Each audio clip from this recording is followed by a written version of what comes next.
មន្ត្រីជាន់ខ្ពស់ក្រសួងសុខាភិបាលលើកឡើងថាការព្យាបាលមិនមែនតែថ្នាំពេទ្យឡើយប៉ុន្តែសម្ដីផ្អែមល្ហែមនិងអាកប្បកិរិយាល្អជាឱសថដ៏សំខាន់សម្រាប់អ្នកជំងឺ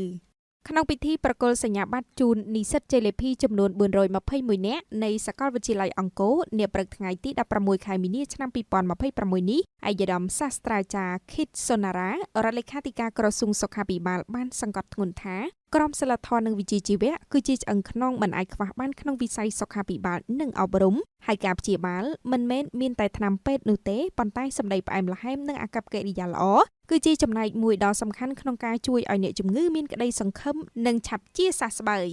ឯកឧត្តមសាស្ត្រាចារ្យ ខិត សុណារ៉ា បន្តថាការមានក្រមសីលធម៌គឺជាកត្តាចម្បងព្រោះបើយើងមានចំណេះដឹងតែខ្វះសីលធម៌គឺមិនអាចបម្រើសង្គមបានល្អឡើយគ្រូពេទ្យត្រូវមានចិត្តមេត្តាអត់ធ្មត់និងយោគយល់ដល់អ្នកជំងឺនិងក្រុមគ្រួសារដោយត្រូវបង្ហាញទឹកមុខញញឹមស្រស់បោះនិងការលើកទឹកចិត្តជានិច្ចហើយចំពោះការផ្តល់សេវាសាធារណៈគឺត្រូវតែយកចិត្តទុកដាក់បម្រើប្រជាពលរដ្ឋដោយភាពស្មោះត្រង់មិនរើសអើងនិងមានមនសិការវិជ្ជាជីវៈខ្ពស់គឺមានអាកប្បកិរិយាល្អត្រូវមានភាពទន់ភ្លន់តែម៉ឺងម៉ាត់ប្រើប្រាស់សម្ដីផ្អែមល្ហែមនិងមានចិត្តមេត្តាធម៌ក្នុងន័យនេះសូមឲ្យបងប្អូនទាំងអស់ត្រូវយកចំណេះដឹងទ្រឹស្ដីពីសាលាទៅផ្សារភ្ជាប់ជាមួយការអនុវត្តការងារផ្ទាល់ឲ្យមានប្រសិទ្ធភាព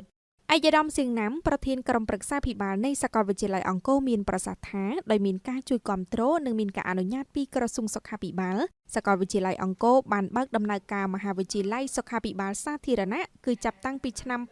2014ដល់បច្ចុប្បន្ននេះគឺបានបណ្ដុះបណ្ដាលនិស្សិតឲ្យមុខជំនាញគិលានុបដ្ឋាកម្រិតបរិញ្ញាបត្ររង13ជំនាន់1308នាក់កម្រិតបរិញ្ញាបត្របែបពាក់កណ្ដាលពេល5ជំនាន់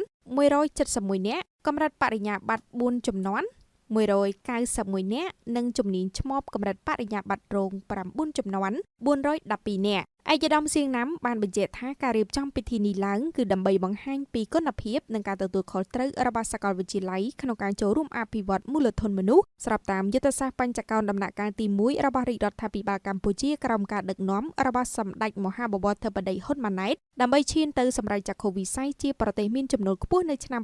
2050ដែលក្នុងនោះតម្រូវឲ្យមានអាទិភាព5ចំណុចគឺការអភិវឌ្ឍមូលធនមនុស្សការធ្វើពិពិធកម្មសេដ្ឋកិច្ចនិងការបង្កើតភាពប្រកួតប្រជែងការអភិវឌ្ឍវិស័យឯកជននិងការងារការអភិវឌ្ឍប្រកបដោយភាពធន់ចីរភាពនិងបរិយាបន្ននិងការកសាងសង្គមសេដ្ឋកិច្ច Digital